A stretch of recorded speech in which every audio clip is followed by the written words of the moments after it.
Hi Zippers! Today's episode is going to be different from the previous ones because today I will read a Reddit post that I saw yesterday. Let's get started. Okay, it goes like this. I'm a 35-year-old female who made a mistake of a lifetime. I grew up in a household where my parents fought a lot. During my doctoral years in graduate school, I was in a stable 4-year relationship with a doctor that felt perfect. My ex was loving, funny, generous, kind, and had very strong character and similar internal value system.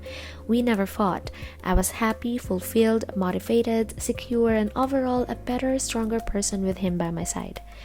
I remember looking at him while he was driving once and thinking, man, he will be such a good dad one day. The segment in my life with him was happy, but looking back, it also felt alien. I had never been in such a stable relationship before. I didn't grow up like that. I had never been this supported or happy. I didn't know how good I had it. However, our sex life wasn't great to non-existent. At the end of our relationship, I ended up moving away for a highly competitive, once-in-a-lifetime job offer. While away, I cheated on him and we are no longer together. I cheated on him with my husband. My husband and I met because we shared a similar passion for trail running ultramarathons.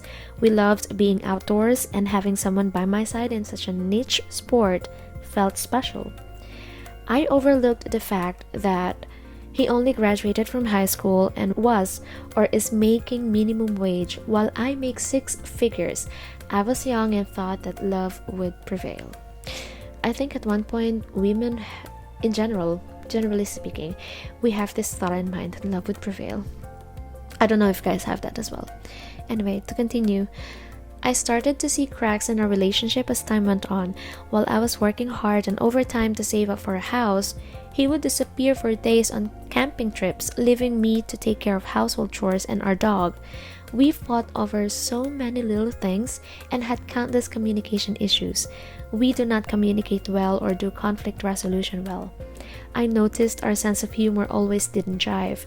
For example, there was a time I questioned if he's racist because of jokes he made with his friends, and it really bothered me. Our empathy level for others and this planet are very different. But I was in my 30s then and thought I needed to make this work. I later learned that there's guilt from cheating, and oftentimes you feel like you need to end up with a person to make it feel right. So we got married and now have a baby. After having a baby, our differences and conflicting values are amplified.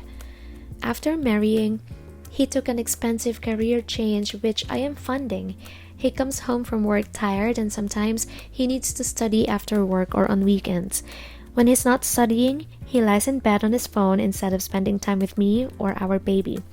He says he needs to decompress.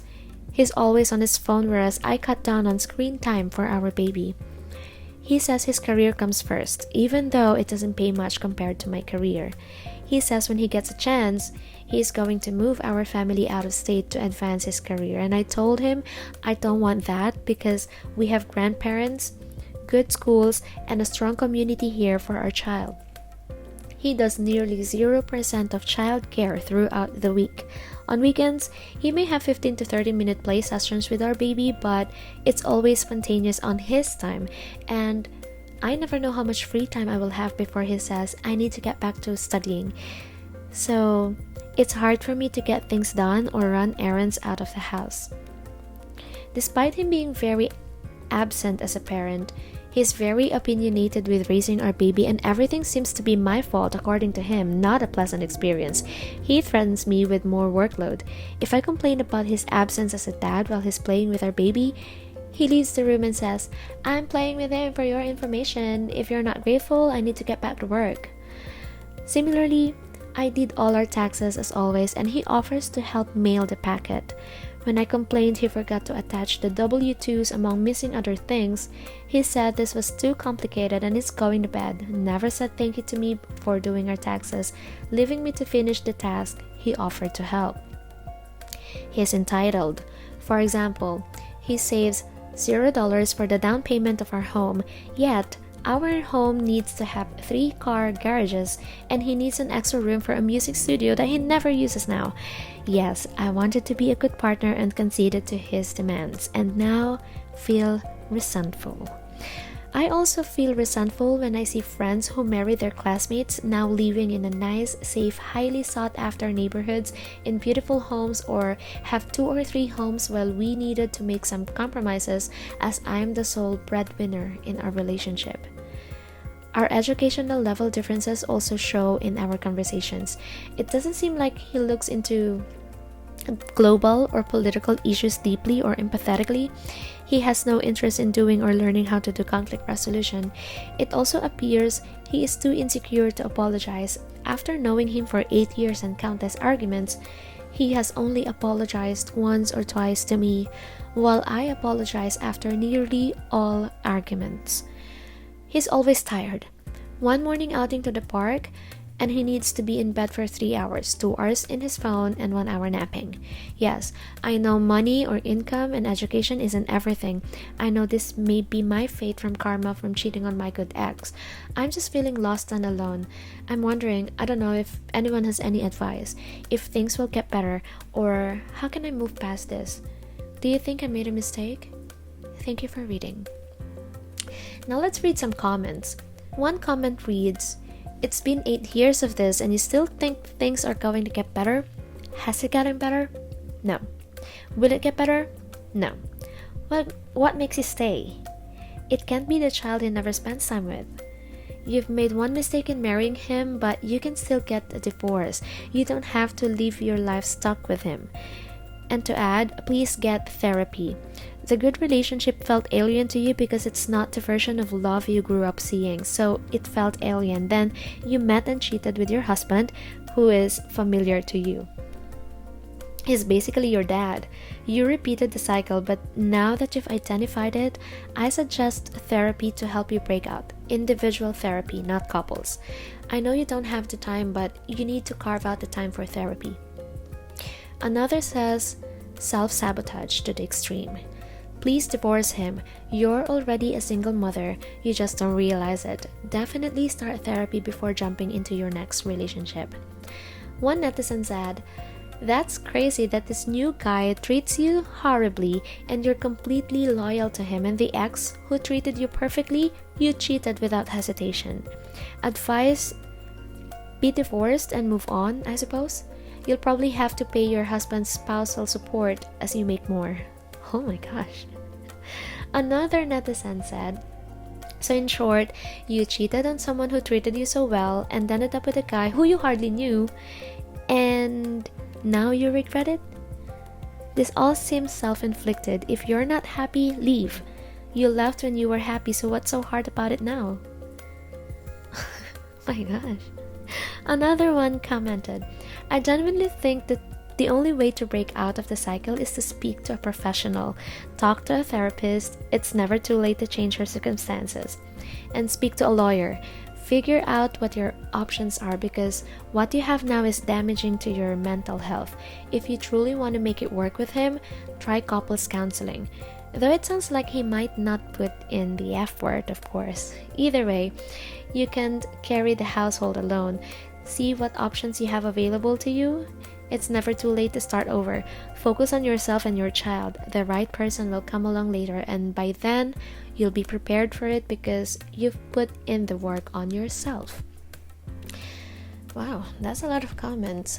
So, one of my personal fears is being stuck in a marriage that feels lonely. Lalo na dito sa Pinas na walang divorce, although we have annulment. And siguro kahit meron naman nga, may annulment naman, mahirap pa rin mag-decide na i-take yun kasi bukod sa pricey, we have the process, and sa Pilipinas ang haba ng process ng everything. Considering you have to work, you have to take care of the child kung may anak ka, ang dami mong kailangan gawin, tapos mag-aasikaso ka pa ng mga papeles. Another thing is yung trauma. Yung trauma na may iwan sa'yo, sa partner mo, kung may anak din kayo, di ba? Yung effect kasi ng paghihiwalay or ng separation of parents, hindi lang siya evident between the ex-couple, but also most importantly sa anak na wala namang wala namang nagawa dun sa separation ng parents niya. The pain, the process before the acceptance stage, it's not a walk in the park, and hindi naman natin din masasabi kung hanggang kailan tayo mag-heal from that. Kung sa atin yung mga adult, sobrang hirap na, paano pa nga naman dun sa mga bata na wala namang choice na maghiwalay yung parents niya, di ba? And I remember, madalas banggitin ni Lola dati sa amin na hindi mo makikilala ang isang tao hanggat hindi pa kayo nagsasama sa iisang bubong. And she doesn't mean nor encourage live-in.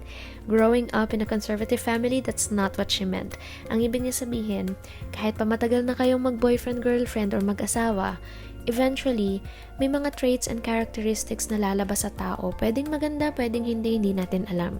And so, I am terrified of the thought na, what if hindi ko matanggap? Diba? Parang, what if I can't accept the person that my partner is becoming? Tas may kaduktong pang quote yun, na ang pag-aasawa ay hindi parang isang pagkain ng mainit na kanin na pwede mong ilawa kapag napaso ka. Parang wala ka talagang kawala, no? And kailangan mong panindigan yon for the rest of your life. And another quote, paraphrase na to ha, if you truly love the person, you will also have to attend 1,000 funerals of their old self and learn to love the new version of them. Eh what if nambubugbog pala siya pag galit? What if tamad siya tapos kapag sinabihan mo masakit siya magsalita? Diba? Kailangan natin maging matalino sa pagpili ng life partner natin kasi sabi nila, the best gift that we can give our child is a good mom or dad. Kasi hindi naman sila yung pipili sa magulang nila eh. But bilang mga future parents, we can choose the kind of parent for them. Anong klaseng tatay or anong klaseng nanay yung napili mo para sa anak mo. Nasa kamay mo yun. Ma-pressure tayo. Sige, sabay-sabay tayong ma-pressure. And so going back to the story, I think the wife has to speak to the husband about how she truly feels and talk about her boundaries as well. Kunyari, pwede siyang magsabi na, I feel hurt nung sinabi mo yun, na ganito, ganyan. And if the husband takes it negatively, magpa-counsel silang dalawa. Kasi from the story, parang, di ba nabanggit naman niya, hindi sila they don't do well sa conflict resolution or 'di ba sa ganun nga sa communication din, hindi sila nakakapag-communicate. And I think both of them have to learn to communicate with each other without sounding superior sa side ni wife or defensive sa side naman ni husband. Wala namang perfect na relasyon eh, but it's always two people wanting the relationship to work. And then saka siya mag-decide na mag-divorce kung hindi talaga maging okay. Doon naman sa cheating part, baka karma nga. Pero, don't look for the ex from the husband because they are completely different people. Magkaiba sila eh.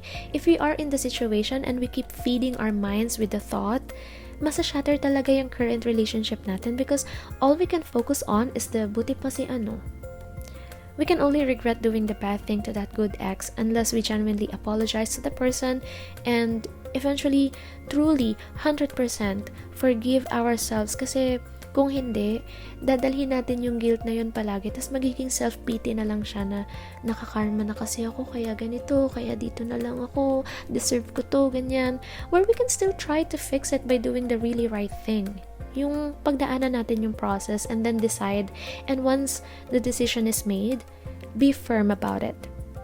Dito sa Pinas, diba, there are a lot of people who have different opinions on the talks about divorce, annulment, legal separation because of our predominantly Catholic population. But I hope that those who are in an abusive marital relationship can get a chance to live happily and healed. Yun lang naman. Hindi naman kailangan lahat tayo mag-undergo nun or mag-take nun just because we can take it, diba? Dun lang siya para sa mga taong kailangan talaga nung legal separation with an abusive partner. Pwedeng mental abuse, physical abuse, ano pa, emotional abuse, kung anumang klaseng abuse yan. So, kayo ba? Anong take nyo dun sa story na yun? You can leave it in a comment if you want. And that's the story. So before I wrap up, I'd like to give a huge shout out to one of my friends, Jason Hayan from Pagsanhan, Laguna, for supporting my channel. Thank you, Jay. And ayun lang. Thank you so much for tuning in today, and I hope I see you in the next one.